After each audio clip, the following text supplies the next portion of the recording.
Hello दोस्तों। बिहार के सभी किसानों के लिए खुशखबरी निकल गई है। बिहार सरकार कृषि विभाग द्वारा बिहार डीजल अनुदान योजना चालू कर दी गई है। इस योजना का लाभ लेने के लिए सबसे पहले बिहार सरकार कृषि विभाग का ऑफिशियल वेबसाइट पर आना होगा। इसका लिंक मैं आपको वीडियो के डिस्क्रिप्शन में दे दूंगा, या किसी भी गूगल ब्राउज़र में सर्च करेंगे DBT एग्रीकल्चर। आने के बाद क्लिक करेंगे इस पर। बिहार सरकार कृषि विभाग के हम ऑफिशियल वेबसाइट पर आ जाने के बाद यहाँ पे देखेंगे सबसे नीचे, इसको डेस्कटॉप कर लेते हैं पहले।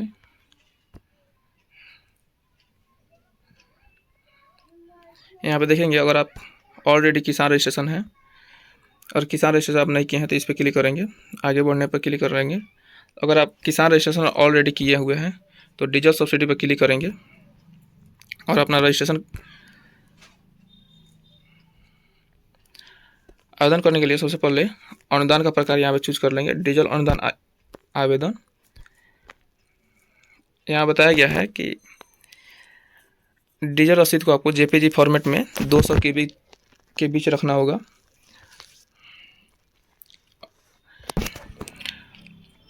किसान पंजीकरण संख्या दिखा देगा। यहाँ पे सारा चीज़ आपका डिटेल्स दिखा देने के बाद यहाँ पे आप नीचे आएंगे तो यहाँ पे देखेंगे महत्वपूर्ण सूचना यहाँ पे दिखा रहा है कि डीजल अनुदान आवेदन का रसीद 26/7/2024 से लेकर 30/10/2024 तक ही मान्य होगा।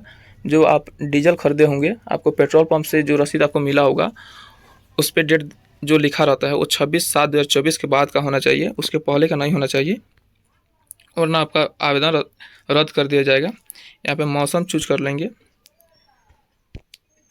खरीफ फसल हो जाएगा।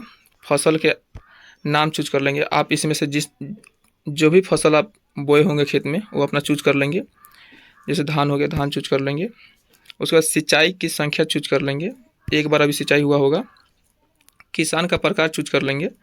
अगर आपका अगर सोया की खेती है तो आप सोया चूज कर लेंगे, और बटाईदार हैं तो बटाईदार चूज कर लेंगे। और आप सोया प्लस बटाईदार, कुछ किसी का होता है कि 2 कट्ठा 4 कट्ठा 1 बीघा अपना खेत होता है और किसी दूसरे का बटाई पर लेकर कमाते हैं, तो उस समय में आप सोया बटाईदार चूज कर लेंगे।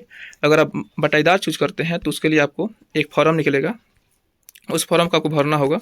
जो फॉर्म है मैं आपको दिखा दे रहा हूँ। ये आपका बटाईदार के लिए एक फॉर्म निकला हुआ है, जिसमें आपको क्या करना होगा, किसान का नाम भरना होगा, किसान के पिता का नाम भरना होगा, गांव का नाम लिखना होगा, यहाँ पे पंचायत, आप किस पंचायत से आते हैं, प्रखंड का नाम लिखना होगा। उसके बाद आपके पास जितने भी खेत हैं, खेसरा है, उसका थाना नंबर, वो कौन सा थाना में खेत आता है उस खेसरा नंबर भरेंगे। जिनके नाम से जिनका खेत है उनका नाम लिखेंगे, चौहद्दी में लिखेंगे, अगल बगल के खेत का नाम लिख लेंगे, अगल बगल में किसानों का नाम लिख लेंगे, कुल खेती कितना रकबा है वो लिख लेंगे, पटवन की रकबा कितना है, आप कितना खेत में सिंचाई कर रहे हैं उस खेत का रकबा कितना है वो चूज कर लेंगे। उसके बाद जो किसान खेत बोया है उसका नाम यहाँ पे भरेंगे, किसान का नाम भर लेंगे, पता भर लेंगे, मोबाइल संख्या भर लेंगे, उसका हस्ताक्षर कर लेंगे यहाँ पे। उसके बाद आपको क्या करना होगा, किसान का यहाँ पे हस्ताक्षर अंगूठा यहाँ पे लगेगा। उसके बाद यहाँ पे आप जिस भी वार्ड से आते हैं, आप अपने गांव का वार्ड का सिग्नेचर करा लेंगे यहाँ पे, हस्ताक्षर, उसका हस्ताक्षर और जो मोहर आता है वो मोहर मरवा लेंगे। यहाँ पे कृषि सलाहकार का हस्ताक्षर हो जाएगा और उनका मोहर लग जाएगा। उसके बाद आपको इसको सेव कर लेना है JPG में। उसके बाद हम, अगर आप सोया का खेत है तो यहाँ पे सोया चूज कर लेंगे। अगर आप बटाईदार हैं तो आपको वो फॉर्म आपको यहाँ पे अटैच करना होगा, तो उसके लिए आगे प्रोसेस है। हम सोया का भर रहे हैं तो सोया चूज कर लेंगे। आपका कितना ज़मीन है वो चूज कर लेंगे यहाँ पे। उसके बाद जिस ज़मीन में आप धान या जो भी फसल बोए होंगे उसका खाता संख्या भरेंगे, खेसरा नंबर भरेंगे, वो किस थाना में आता है वो थाना नंबर भरेंगे, कितने डिसमिल में आपने वो फसल उगाई है वो भरेंगे, अगल बगल के 2 किसानों का नाम भर लेंगे। अगर आप चाहते हैं कि एक से अधिक खेतों का विवरण देना चाहते हैं तो यहाँ पे ऐड न्यू रो कर लेंगे।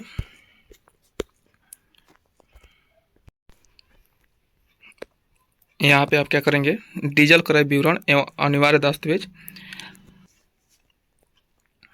आप यहाँ पे लीटर, जितने भी डीजल खरीदे होंगे, जितना लीटर लगा होगा उतना लीटर आप यहाँ पे भरेंगे। उसके बाद जितना डीजल खरीदने में रुपया लगा होगा, जो आपका रसीद पर लिखा होगा वो अपना भरेंगे, वहाँ पे रसीद संख्या में भरेंगे। उसके बाद जिस पेट्रोल पंप से आप रसीद लिए हैं उसका भरेंगे यहाँ पे। उसके बाद प्रखंड का नाम भरेंगे, वो किस प्रखंड में वो पेट्रोल पंप आता है। यहाँ पे जो आप यहाँ पे सिंचित भूमि का रकबा यहाँ पे जो भरेंगे, कुल अनुमानित राशि यहाँ पे दिखा देगा कि आपको कितना राशि आपको आना चाहिए।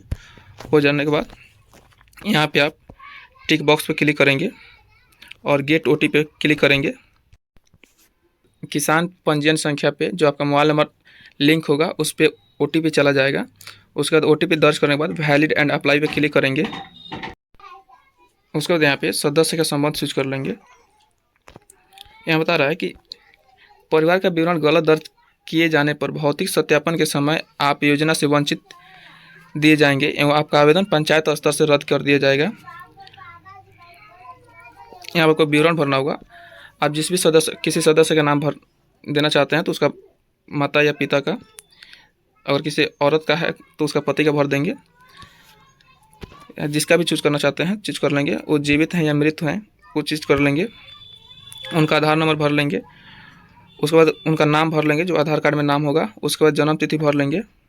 जन्म तिथि कैसे भरेंगे उसके लिए आपको, जैसे किसी की जन्म तिथि 15/10/2005 है तो उसके लिए भरना होगा 10 ऐसे देंगे, 5 देंगे, और 2005 है तो 2005 आप भर देंगे। ऐसे आपको भरना होगा। उसके बाद आप भरने के बाद उसके बाद हम क्या करेंगे, यहाँ पे जो डीजल खरीदे होंगे उसका जो रसीद मिला होगा यहाँ पे चूज करेंगे और उसको जेपीजी में अपलोड करेंगे। उस जो डीजल का रसीद होगा उस पर आपका सिग्नेचर होना चाहिए। अपलोड कर लेंगे।